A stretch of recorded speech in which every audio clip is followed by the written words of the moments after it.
আল্লাহ আজারবাইজানিদের সাহায্য করুন, এরদোগানের দোয়া। 2 দিনে আর্মেনিয়ার 2 জঙ্গি বিমান ধ্বংসের দাবি আজারবাইজানের।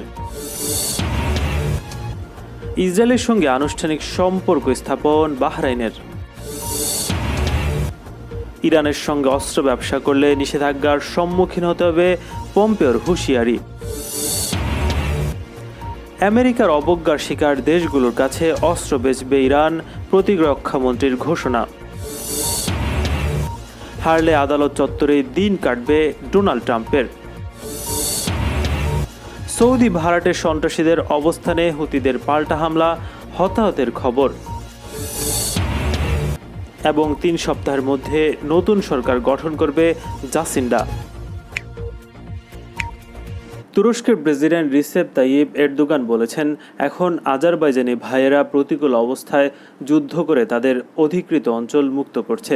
আল্লাহ তাদের সাহায্য করুন। রোববার দলীয় কংগ্রেস সভায় দেয়া এক ভাষণে তিনি কথা বলেছেন।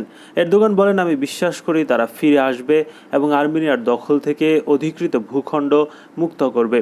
আমরা তাদের জন্য প্রার্থনা করছি। আশা করি তারা সফলভাবে এটি পাবেন। আর্মেনিয়ার বিপক্ষে আমাদের আজারবাইজানের ভাইয়েরা বর্তমানে খুবই গুরুতর প্রতিকূল অবস্থায় যুদ্ধ করছে। তারা কেন প্রতিকূল অবস্থায় যুদ্ধ করছে? কারণ তারা আর্মেনিয়ার দখল থেকে আজারবাইজানের ভূখণ্ড মুক্ত করছে। এ সময় মিনস গ্রুপের বিরুদ্ধে অভিযোগ তোলেন এরদোগান। তিনি বলেন, যুক্তরাষ্ট্র, রাশিয়া ও ফ্রান্স আর্মেনিয়ার পাশে দাঁড়িয়েছে, তাদের অস্ত্র দিয়ে সহায়তা করছে। আপার কারাবাখ সংঘাত শান্তিপূর্ণভাবে মীমাংসার জন্য the organisation for security and cooperation in Europe ও মিনস গ্রুপ 1992 সালে গঠন করা হয়েছিল, তবে এতে কোনো উপকার হয়নি। তুর্কি প্রেসিডেন্ট জোর দিয়ে বলেন, যুক্তরাষ্ট্র, রাশিয়া, ফ্রান্স 30 বছর ধরে এ সমস্যার সমাধান করেনি এবং তারা আজারবাইজানি জনগণকে তাদের ভূমি হস্তান্তর করেনি। দ্বিতীয়বারের মতো যুদ্ধবিরতি লঙ্ঘন করে আর্মেনিয়া ও আজারবাইজানের মধ্যে তুমুল লড়াই চলছে।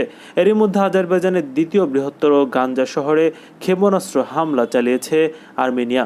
উভয় দেশেই পাল্টাপাল্টি হামলার অভিযোগ তুলছে। 27শে সেপ্টেম্বর থেকে বিরোধী নাগার্নো কারাবাখ নিয়ে আর্মেনিয়া ও আজারবাইজানের নতুন করে যুদ্ধে জড়ায়। পরবর্তীতে 10 অক্টোবর রাশিয়ার মধ্যস্থতায় আর্মেনিয়া ও আজারবাইজানের মধ্যে ম্যারাথন আলোচনা হয়। দ্বিতীয়বারের মতো শনিবার রাত থেকে যুদ্ধবিরতিতে সম্মত হওয়ার পরপরই গাঞ্জাতে আর্মেনিয়ার ক্ষেপণাস্ত্র হামলায় 13 জন বেসামরিক লোক নিহত হয়েছে। এর মধ্যে 4 জন নারী ও 3 জন শিশু রয়েছে। এছাড়া হামলায় আহত হয়েছে আরও 50 জন। কারাবাখ অঞ্চলটি আন্তর্জাতিকভাবে আজারবাইজানের ভূখণ্ড হিসেবে স্বীকৃত, তবে এই অঞ্চলটি জাতিগত আর্মেনিয়ারা 1990-এর দশক থেকে নিয়ন্ত্রণ করছে। ওই দশকেই আর্মেনিয়া ও আজারবাইজানের সঙ্গে যুদ্ধে 30,000-এর বেশি মানুষ নিহত হয়েছে। আর্মেনিয়ার আরও একটি জঙ্গি বিমান ভূপাতিত করেছে আজারবাইজান। দেশটির প্রতিরক্ষা মন্ত্রণালয় জানিয়েছে, গত রোববার আজেরি ভূখণ্ডে হামলার প্রাক্কালে গুলি করে SU-25 জঙ্গি বিমানটি ভূপাতিত করা হয়। আগের দিন শনিবারও আর্মেনিয়ার SU-25 জঙ্গি বিমান গুলি করে ভূপাতিত করার কথা জানায় আজারবাইজান। সবশেষ জঙ্গি বিমান ভূপাতিত করার প্রসঙ্গে আজেরি প্রতিরক্ষা মন্ত্রণালয় এক বিবৃতি প্রকাশ করেছে। তাতে বলা হয়, স্থানীয় সময় রোববার দুপুরে আর্মেনীয় বিমানটি জাব্রাইল এলাকার আজেরি ভূখণ্ডে বিমান হামলা চালানোর চেষ্টা করছিল। এ সময় সেটি গুলি করে ভূপাতিত করা হয়। নাগার্নো কারাবাখ অঞ্চল নিয়ে আর্মেনিয়া ও আজারবাইজানের পুরনো সংঘাত গত 27 সেপ্টেম্বর থেকে নতুন করে আবার শুরু হয়। সাম্প্রতিক সংঘাতে 3 শতাধিক মানুষের প্রাণহানি হয়েছে। এই সংঘাতে নিজ দেশের ব্যাপক ক্ষয়ক্ষতির কথা স্বীকার করেছে আর্মেনিয়া। নাগার্নো কারাবাখ অঞ্চলটি আজারবাইজানের ভূখণ্ড হিসেবে আন্তর্জাতিকভাবে স্বীকৃত হলেও 1990-এর দশকে তা দখল করে নেয় আর্মেনিয়ারা। আজারবাইজান প্রথম থেকেই ওই ভূখণ্ড ছেড়ে দেওয়ার আহ্বান জানিয়ে আসছে। চতুর্থ আরব দেশ হিসেবে আনুষ্ঠানিকভাবে ইসরায়েলের সঙ্গে কূটনৈতিক সম্পর্ক স্থাপন করেছে সৌদি আরবের মিত্র বাহরাইন। যুক্তরাষ্ট্রের মধ্যস্থতায় বাহরাইনের রাজধানী মানামায় রোববার এই চুক্তিটি সই হয়। মিশর, জর্ডান ও সংযুক্ত আরব আমিরাতের পর চতুর্থ আরব দেশ হিসেবে ইসরায়েলকে স্বীকৃতি দিয়েছে বাহরাইন।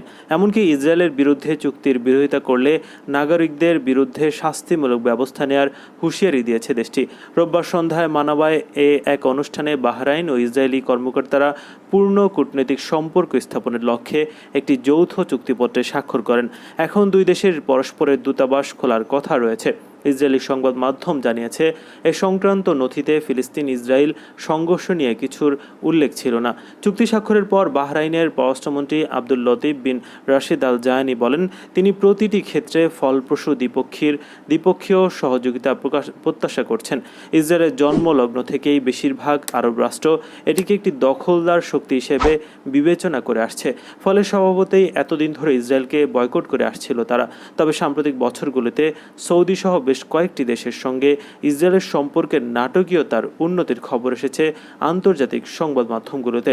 2018 সালের এপ্রিলে যুক্তরাষ্ট্রভিত্তিক সাময়িকী দ্য অ্যাটলান্টিকে দেওয়া সাক্ষাৎকারে সৌদি যুবরাজ মোহাম্মদ বিন সালমান স্পষ্ট ভাষায় বলেন, বহু বিষয়ে ইসরায়েলের সঙ্গে সৌদি আরবের অভিন্ন স্বার্থ রয়েছে। একই সঙ্গে তিনি মার্কিন নীতির সঙ্গে সঙ্গতি রেখে ফিলিস্তিনের ভূখণ্ড দখল করে জন্ম নেওয়া ইসরায়েল রাষ্ট্রের অস্তিত্বের অধিকারের পক্ষে নিজের অবস্থানের কথা জানান। এর 2 বছরের মাথায় রিয়াদের 2 মিত্র সংযুক্ত আরব আমিরাত ও বাহরাইন ইসরায়েলের সঙ্গে সম্পর্ক স্থাপন করে। দীর্ঘদিনের ঐতিহ্য অনুযায়ী ইসরায়েলমুখী বা ইসরায়েল থেকে ছেড়ে যাওয়া বিমানগুলোকে সৌদি আকাশসীমা ব্যবহার করতে দেওয়া হয় না। তবে সাম্প্রতিক বছরগুলোতে রিয়াদের নীতির পরিবর্তন হয়েছে। আনুষ্ঠানিক সম্পর্ক স্থাপনের অনুষ্ঠানে যোগ দিতে সৌদি আকাশসীমা হয়ে বাহরাইনে পৌঁছায় ইসরায়েলি প্রতিনিধি দলকে বহনকারী ফ্লাইট। এই কূটনীতিতে সৌদি আরব ও ইরানের মধ্যে আঞ্চলিক বৈরিতা একটি ভূমিকা রেখেছে। ধর্মীয় বিভাজনের কারণে, অর্থাৎ শিয়া মুসলিম শাসিত ইরানের সঙ্গে সুন্নি মুসলিম শাসিত সৌদি আরবের সম্পর্ক গত 1 দশকে আরও বৈরী হয়েছে। মার্কিন পররাষ্ট্রমন্ত্রী মাইক পম্পেও সতর্ক করে দিয়ে বলেছেন, যেসব দেশ বা ব্যক্তি এখন থেকে ইরানের সঙ্গে অস্ত্র কেনাবেচা করবে সেসব দেশ ও ব্যক্তির বিরুদ্ধে নিষেধাজ্ঞা আরোপ করা হবে। গতকাল থেকে ইরানের ওপর জাতিসংঘের আরোপিত অস্ত্র নিষেধাজ্ঞা স্বয়ংক্রিয়ভাবে প্রত্যাহার হয়ে যাওয়ার পর পম্পেও এ প্রতিক্রিয়া জানালেন।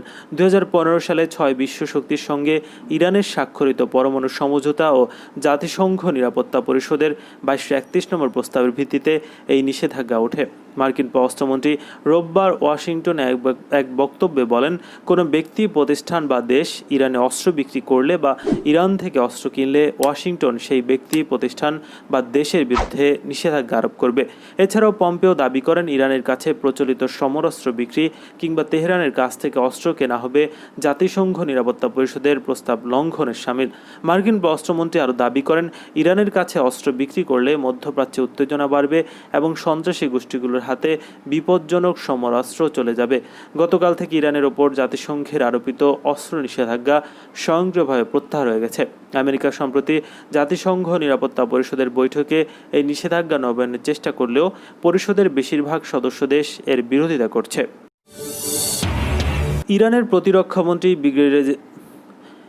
প্রতিরক্ষামন্ত্রী ব্রিগেডিয়ার জেনারেল আমির হাতামি বলেছেন, যেসব দেশ বহির্শক্তির আগ্রাসন থেকে আত্মরক্ষা করতে ইচ্ছুক সেসব দেশের কাছে সমরাস্ত্র বিক্রি করবে তেহরান। তিনি আরও বলেন, আমেরিকার অবজ্ঞা ও অবহেলার শিকার দেশগুলো চাইলে ইরান তাদের কাছে অস্ত্র রপ্তানি করবে।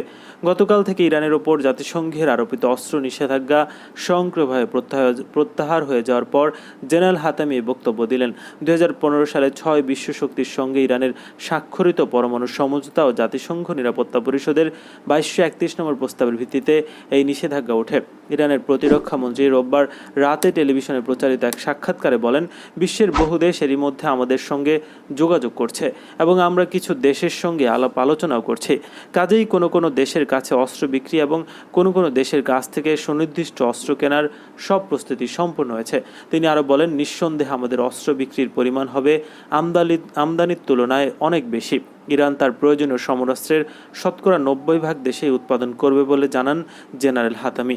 ইরানের প্রতিরক্ষা মন্ত্রী বলেন, নিজের ভৌগোলিক অখণ্ডতা রক্ষা করার অধিকার বিশ্বের প্রতিটি দেশের রয়েছে, আর এক্ষেত্রে শান্তিকামী ইরান ভালো ও সফল ভূমিকা পালন করতে পারে। দ্বিতীয় মেয়াদে নির্বাচনে জয়ী হতে না পারলে আদালত চত্বরেই কাটবে প্রেসিডেন্ট ডোনাল্ড ট্রাম্পের দিন। বহু মামলায় নিয়মিত আদালতে হাজিরা দেওয়ার জন্য আদালত পাড়ার এবাড়ি ওবাড়ি ঘুরতে ঘুরতে জুতোর তলা ক্ষয়ে যাবে মার্কিন ইতিহাসের সবচেয়ে একরোখাই প্রেসিডেন্টের। কারণ সব কিছুতেই গোয়ার্তমি আর চারিত্রিক দুর্বলতার কারণে এরই মধ্যে তার বিরুদ্ধে 26টি নারী কেলেঙ্কারির মামলা, ট্যাক্স রিটার্ন দাখিল না করা, আর্থিক প্রতারণা সহ অনেক দুর্নীতির মামলায় ভারী হয়ে উঠছে আদালত। আছে নিজের ব্যক্তিগত সুবিধার জন্য প্রেসিডেন্টের ক্ষমতাকে ব্যবহার করার মতো কয়েকটি অভিযোগও। এসব মামলা বর্তমানে প্রেসিডেন্টের ক্ষমতা বলে আটকে রেখেছেন তিনি, কিন্তু নির্বাচনে হেরে গেলে যখন আর প্রেসিডেন্ট থাকবেন না তখন নতুন করে ফনা তুলবে এসব মামলা। প্রেসিডেন্ট বলে ভয়ে আর হাত গুটিয়ে থাকবে না বাদীরাও। রোববার প্রকাশিত এক প্রতিবেদনে প্রেসিডেন্ট ট্রাম্পের আশু বিপদের এই অশনি সংকেত সামনে আনলো সিএনএন।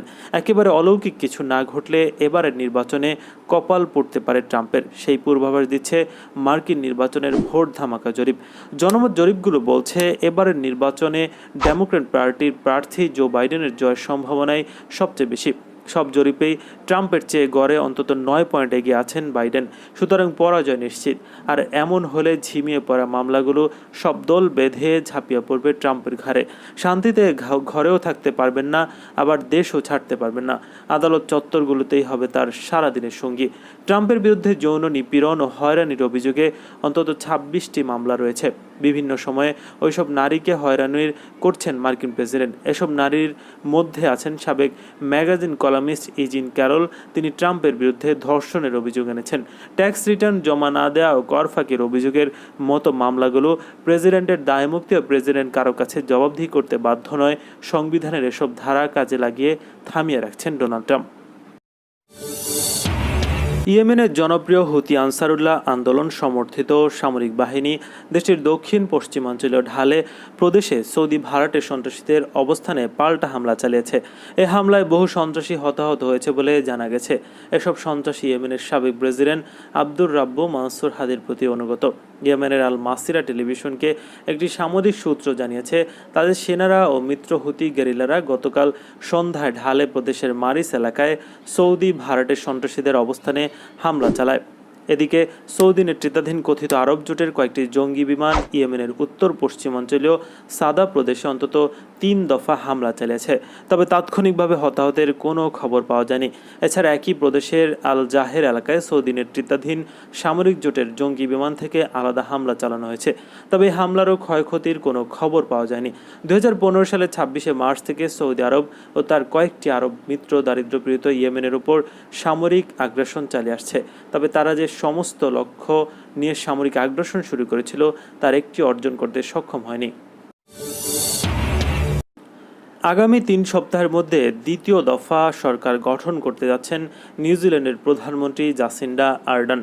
নির্বাচনে নজিরবিহীন জয় পাওয়ার পর রোববার সংবাদ সম্মেলনে এ কথা জানান তিনি।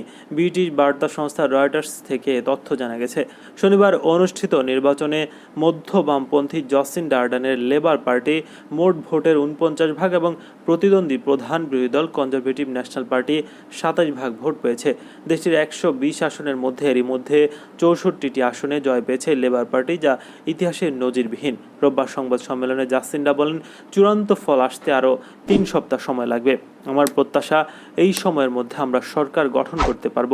একক সংখ্যাগরিষ্ঠতা অর্জন করা জাসিন্ডার দল লেবার পার্টি এককভাবে সরকার গঠন করবে নাকি একাধিক দল নিয়ে কোয়ালিশন সরকার গঠিত হবে সেই বিষয়ে সংবাদ সম্মেলনে কিছু বলা হয়নি। 1996 সালে দেশটিতে মিশ্র সদস্য আনুপাতিক প্রতিনিধিত্ব ব্যবস্থা চালুর পর এবারই প্রথম কোনো দল একক সংখ্যাগরিষ্ঠতা অর্জনে সমর্থ হলো।